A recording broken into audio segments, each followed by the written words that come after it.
Hello! Welcome to learning more about notebooks in Visual Studio Code. My name is Tana, and I am a program manager on the VS Code team. And today I'll walk you through what notebooks are and what they look like in VS Code, as well as some custom notebooks that we have that are exclusive to VS Code. So let's get started. And the first question to ask is, what is a notebook? What makes a notebook? So a notebook consists of three types of items. One is a markdown cell, and these are rich markdown cells that can contain headers, bullets, images, whatever you would normally expect to be able to be rendered in a markdown cell. Code, and this in this example is Python, but it could be any other major language like JavaScript, Java, R, Julia, many other languages. And then finally, output cells that correspond to code cells. And these outputs can be complex, like this data frame here, which is essentially just a CSV view of data, as well as they can be interactive, so it could be a plot, or it could just be plain text, so just like your system print lines or your console logs. So notebooks are pretty interesting, and they've definitely become really popular in recent years, but they're actually not that new of a concept. So notebooks were first coined as literate programming by Donald Knuth from Stanford University in 1984. So he was working on his thesis on various algorithms and programs that he was working on, and he wanted to be able to share his code to someone else and be completely human readable. He didn't want to have to explain what was happening and have to guide a user through what's happening with a separate piece of documentation. So he wanted it all in one document. So he came up with this idea of having these code macros inserted within rich text. So he can explain what's happening and then have some code that shows how to do whatever he's explaining, and then have some possible outputs in relation with that code. And this is how he did his thesis in the 80s. And he actually created a book from the concept of literate programming over here that you can see. And this is actually available online if you want to get it today. So that's what he did first. And then in 1988, Wolfram Mathematica came around and thought, hey, notebook interface is really great and would be good for our platform. So it works really well with math as well. So you can do some explanation of what's happening below in the formula, and then you can have some code formulas, and you can have some possible outputs for that. So this could be graphs, plots, whatever that's related to the math formula that you have above. So that was in 1988, and then it was a bit quiet after that. There wasn't too much going on in the notebook space until 2015, when the Jupyter notebooks were launched and the Jupyter community was born. And Jupyter Notebooks have been a huge success since then, especially in the data science community, where a lot of data scientists use notebooks to do various analysis on data, to explain different processes and explain some machine learning concepts, and have a really cool form of both playing around with code as well as sharing code with others and sharing concepts with others. So in the last decade, it's been really big, and you can play with Jupyter Notebooks in many different platforms, including VS Code. So what do Jupyter Notebooks and other kinds of notebooks look like in VS Code? Let's jump into a demo. So I have VS Code Insiders, and the Insider version, you always get the latest up-to-date features that the VS Code team is working on, and it's actually the version that the VS Code team uses to work on VS Code daily. So that's what it looks like, and I have a bunch of example notebooks over here. So let's start with looking at what Jupyter Notebooks look like in VS Code. They're currently the most popular kind of notebook. So what does the hello world of Jupyter look like? Well, we start off with the notebook file. So they end in IPyYNB. So let's create a new one, new file, and let's call this hello. IPyYNB, and so with that, VS Code knows it's a notebook. You can see that icon change, and let's hit enter, and cool. And we're introduced with a brand new cell It's already set to Python, and it will be running Python. And you can click here and choose different types of languages you want to run. I'm just going to run Python of this version for today.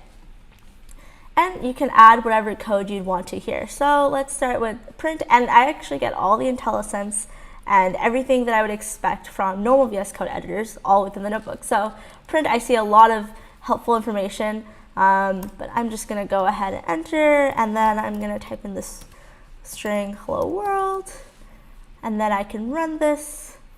It's taking a second to connect, and there we go. And so we have a code cell and an output cell. And as you can see, we have options to add more code cells or more markdown cells. So let's look at what a markdown cell looks like. So when we have an empty markdown cell, it looks like this. We can double click to edit, and we get the markdown editor that you're used to in VS Code. So we can do hello world. We can even do some bullet points. Let's say 1, 2, 3, space for that, and cool. And as you can see, so we get rich markdown cells here. We can do bullet points, you can do images, links, whatever you'd expect to do in rich markdown cells. And we can have as many code cells, as many markdown cells as we like, unlimited opportunities here. And this is a cool hello world view of what a Jupyter notebook looks like, or notebooks in general looks like. But let's look at what a more realistic real world view looks like. So I'm going to close this for a second and open up this other notebook that I have. So this notebook is trying to analyze Washington State COVID data. So a lot of communities around the world, they are publishing their COVID data for people to analyze, use, and you can create many models off of them to see any trends. And so this notebook, we're just doing some exploratory analysis on the Washington State COVID data that's available to us. So I had the COVID data downloaded, and I downloaded and kept it in this folder with the CSV file. And I can explain to whoever is using my notebook how to get started. So I can explain what packages they need, and packages are the same as like NPM, like node dependencies. So you install them in your machine and then you can use them. So in this cell, what it's doing is it's going through and installing this pandas package, which I'll be using to read the CSV. I already ran this, so I don't need to run this, but I can add as many installations as I need. And then I can import that library and that package that I just got. So let's run this. It's connected to that Python runtime. Cool, so it looks like we have pandas successfully imported, so let's actually check. So we are going to now use this library to read a CSV, and then this head function just shows us the first 5 lines of the CSV. So let's run that.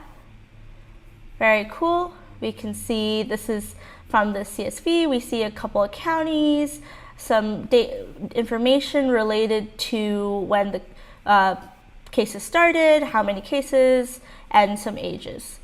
So the age part is actually pretty cool, and it would be very cool to plot what this looks like. So let's actually try to do that. So let's start with, let's remove some of the columns that we don't need. So we don't need unknown age. I don't think that's a column we need. So let's try removing that. So start COVID data, and this is available across cells, so states, it holds states. So let's start with COVID data, and let's try dropping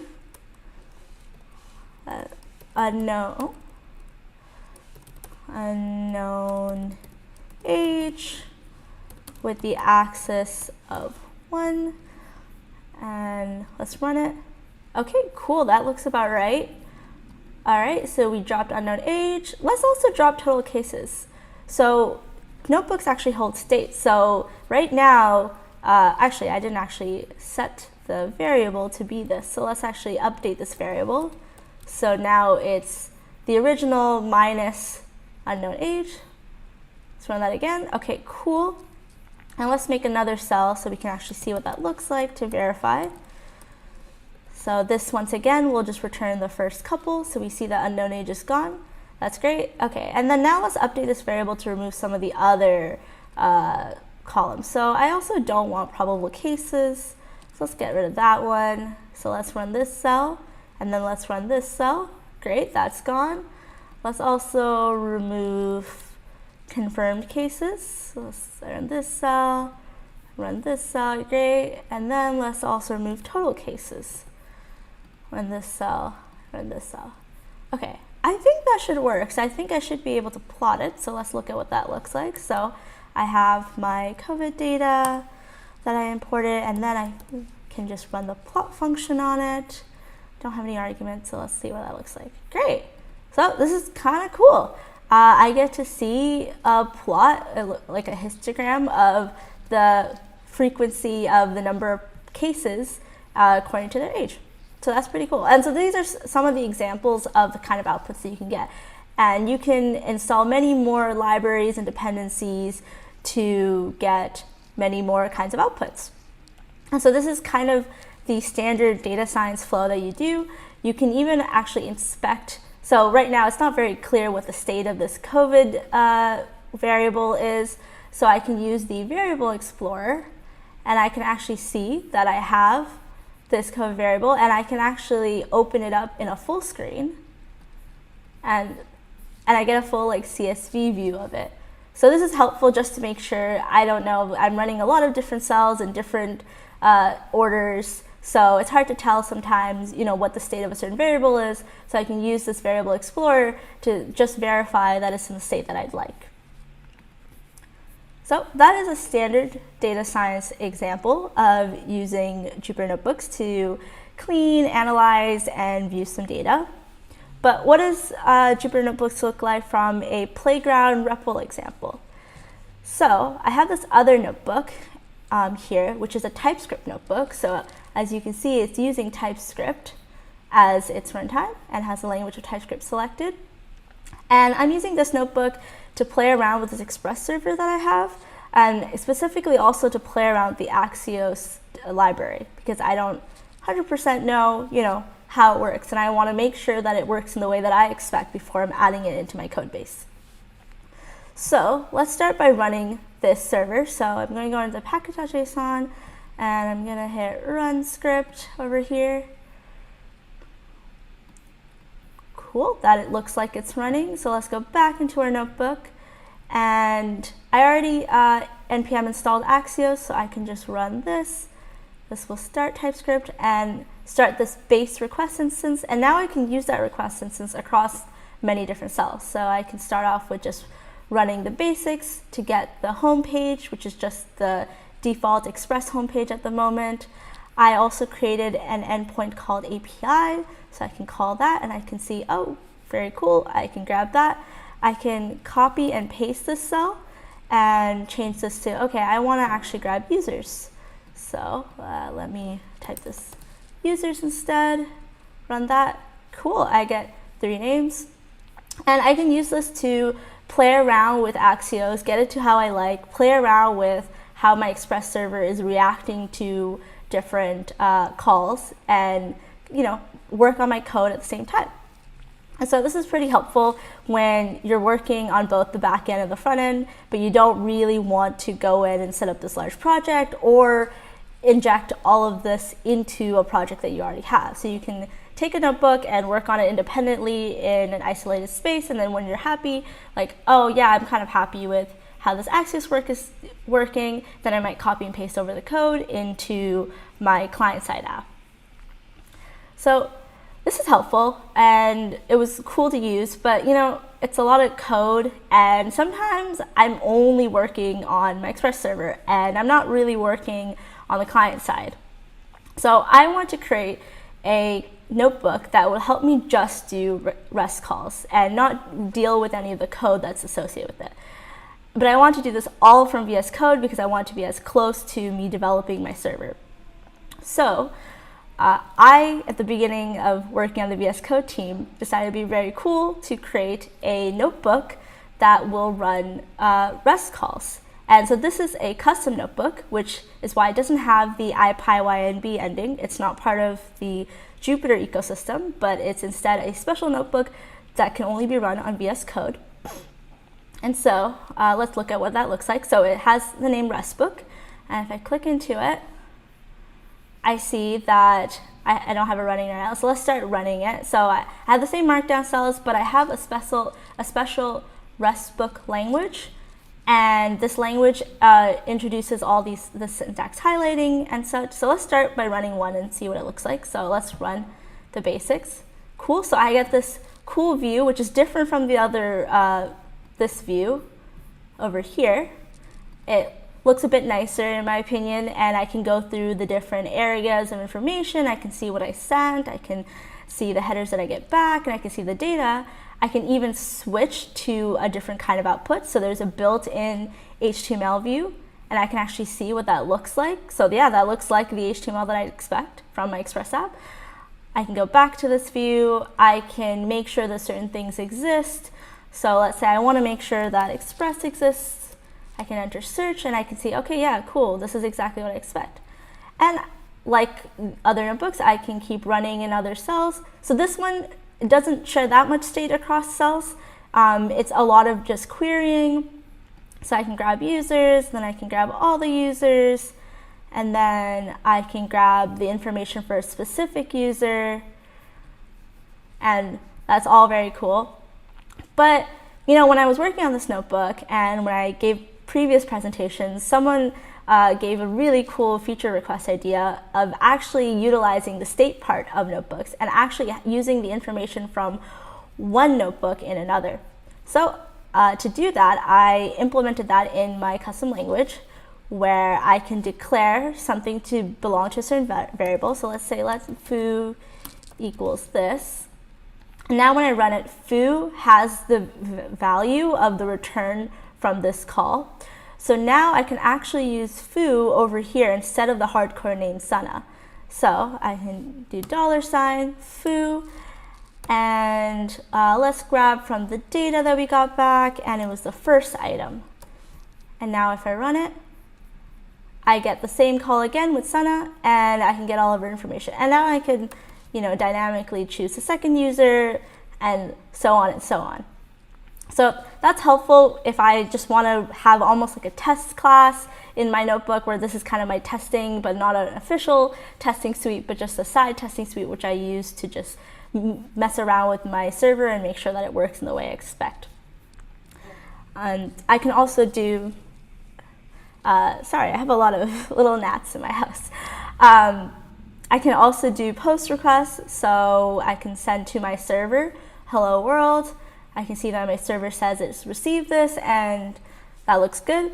And then this is all useful, but what's even more useful is to also have API keys, because we don't always want to be saving our sensitive information just purely in data like this. So the other very cool part about doing custom notebooks and using VS Code APIs to make notebooks is that you also get access to all of the other APIs that VS Code already supports. So I get access to all the language APIs, and that's what I can use to make a very rich language. So if I can get auto completions like this, user agent, and I can say, you know, the user agent is me, for example, and I can get like all the syntax highlighting, everything that you would expect from language APIs, but I can also get access to the secrets API, which is an API that allows you to save sensitive information to your VS Code that's not available, that you can use later in your various extensions.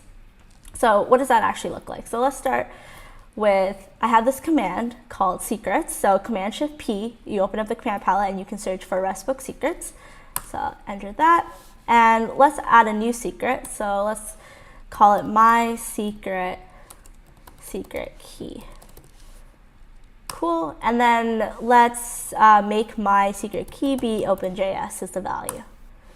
All right, so it looks like we successfully saved that. All right, I took a quick pause to deal with this fly that was bothering me. But all right, so we have our secret saved, so let's look at how to use it. So we can add a code cell, and let's start another request, localhost, and let me just check. Yes, so I have this endpoint called secret, so let's use this. I'll just copy this over, and we can use that, and then I can actually access my secrets like this. So I can do secrets, and then dot my secret key, and if I send it, I can see that I respond with I have a secret, and if I look at the actual logs of my server, I see that I've actually received that same secret that says OpenJS. And if I look at the information about the request that I sent, I actually hide the secret. So this is super useful for if you want to share this notebook with others, but you don't want to send them the sensitive information. All of the sensitive information is hidden, but you can still use it to make those calls. And the cool, useful part of this is you could have your coworker or your friend have a secret or the API key saved in their secrets as hopefully the same name, and then they can run the notebook and get the exact same result, but you're not ever risking the risk of actually sharing your secret API keys anywhere. And just to make sure this worked, let's try changing this API key. So let's go back to our secrets, and we see this my secret API key. Let's view the secret, and let's just change it. So let's call it hello instead. Enter, and so now I see that I've saved it, and let's run it one more time. All right, so from this view, it looks the exact same because for the encryption part, you don't really see anything, but as you can see that I have a different response. So I can use as many API keys as I want, I can save as many secrets, I can change them as I need, and that's super helpful for actually doing REST calls. So this is one example of a custom notebook that's solely in VS Code that's using the VS Code APIs to create the notebook and as well as integrate with the rest of the extensibility and functionality that VS Code offers extensions. We have another example, and I'll close these for now. We have another example called the GitHub Issues Notebook. So the GitHub Issues Notebook started from a need from our team where we live on GitHub. All of our issues are there, our roadmap is there, iteration plans are there. Literally everything is on GitHub, including all of our bugs. And we get several hundreds of bugs every day. We get a lot of bugs. I think if you look in the repo now, there's probably about 5,000 issues. There's a lot going on all the time. And it's pretty annoying to have to open up a browser every single time and go onto the repo and then search for the specific kind of like issues that you want, like specific labels and such, and you have to do this for each individual repo. And also the VS Code team, a lot of our work is spread across several different repos because we like to separate the work out into smaller extensions. So a lot of times people on the VS Code team are managing multiple sections all at the same time. And so it's extra annoying to have to open up different repos and check different repos for the same values of I'm the author and these are bugs assigned to me or open to me or whatever. So to help us with that experience, we made the GitHub Issues Notebook. And so this helps us triage and work through all those GitHub issues, all within VS Code, all within one notebook. So it follows the same GitHub language where we have things like repo and we have is open, assignee, etc. But we also added a couple extra things, variables. So $repo referring to this is now a variable of repo. There's another variable of who I am, which is my GitHub handle, Tana Kabir. So if I run it, it actually ends up running all of our notebook cells. And you can see that it's going, for this one, it's going through these 3 different repos all at once. So the VS Code repo, the GitHub pull request extension, and the remote extension, and looking for all the issues that I've created. And so this is really helpful to see everything in one view. And I can even open all these issues, and if I click this button, it will open 14 tabs, each with each individual issue. So that's a really easy way to just go through all of your issues. Let's look at specifically my repo that I want to see, so all the open issues where I'm assigned to it in my repo. And so I see these, so I need to add these 3 features to my REST book.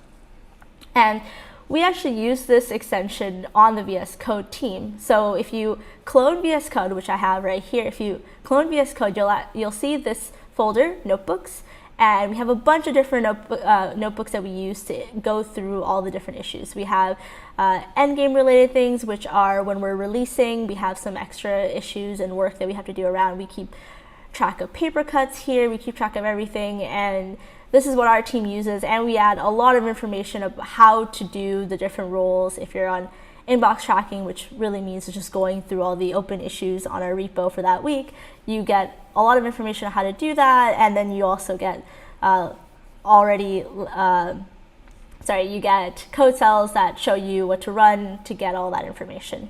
And we use this heavily in the VS Code team to iterate through all of our issues. So that's a second example of a custom notebook that is useful in the VS Code. And we have one more example. So the last example is we have a Kusto notebook. So Kusto is a language that we use in our team to query through all of our data. It's an open language, and we use Kusto to just go through all the telemetry data that we have.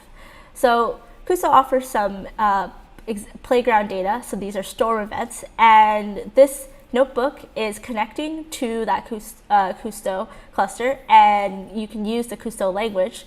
So I can run this, and I get the outputs of what they would look like in Kusto. A couple bugs here and there with the rendering, but this is pretty much exactly what it looks like in Kusto. And so I can do some more fancy stuff. So Kusto allows us to do some graphing, so I can put all this data on a chart so I can see by state which ones are the more popular states for storms. So running this, I see, okay, Texas is pretty popular, and these are also like interactive charts. As you can see, when I hover over, I get some exact numbers. So I see that Texas is quite popular, and then Kansas is second popular. And that was cool, but I want to see a pie chart version, so I can run the same query, but just finish it off with a pie chart. And then I get an interactive pie chart like this. And so in this notebook, it's a really quick and easy way to play around with the data that we have and see what we get. And then I can share this notebook with my coworkers to see, oh, hey, look at this pie chart of data. So yeah, this is one other way of interacting. And normally we would use Azure Data Explorer, which is a website where we run Kusto queries on, but this is all within VS Code, all in one spot, and I can run multiple queries on the same page and then send someone, hey, this is my analysis, this is what I see. So this is like data science, but it's not using any standard language, it's using Kusto language, which is a specialized language within Microsoft. So these are some custom notebooks. And going back to my PowerPoint. So at first I showed you Jupyter Notebooks, and that is a standard experience outside of VS Code and within VS Code, except VS Code has a couple extra extensive features. But then I also showed you custom notebooks, not Jupyter, custom notebooks. And these are notebooks that are made specially for VS Code, that's using VS Code APIs to create the notebook, and it only works within VS Code. And so this was the REST book, this was the GitHub Issues notebook, and this was also the Kusto notebook. And the cool part is anyone can make a custom notebook. We have our API open, you can use it today, you can make your custom notebook to do whatever you'd like, and you get the full engineering support from us, so you'll get all the security and performance from us. The notebooks will have access to all the key bindings, the editors have access to the themes. You get everything that you would expect from a normal editor, but you can make your own notebook. You can use a rich API that already exists for other parts, like I showed you with the language API you can use the secrets API, you can use all of the other APIs that VS Code offers for extensions, and you can be discoverable through the marketplace. And this is really exciting because we're excited to see what kind of domains come out of notebooks. We just showed you a couple, but we're very excited to see what you guys will come up with this API and what kind of cool notebooks that are outside of experiences that we already have today. So thank you for attending this talk and getting a deep dive into notebooks. Some next steps you can do to explore notebooks further. One is you can install Insiders, so that way you get the latest experience with notebooks and any other features that VS Code is working on. And if you want to create your own notebook, I did a live stream 2 months ago on VS Code about how to actually create a notebook, and I coded up a notebook within the live stream. So you can see how easy it is to do it. It takes about 30 minutes in that live stream, and it's really easy to get started. So there's a link that you'll have access to for this YouTube link. But yeah, and thank you so much for joining. Hopefully you get creative, and we're very excited to see what kind of notebooks show up in the marketplace from you guys. Thank you guys. See ya.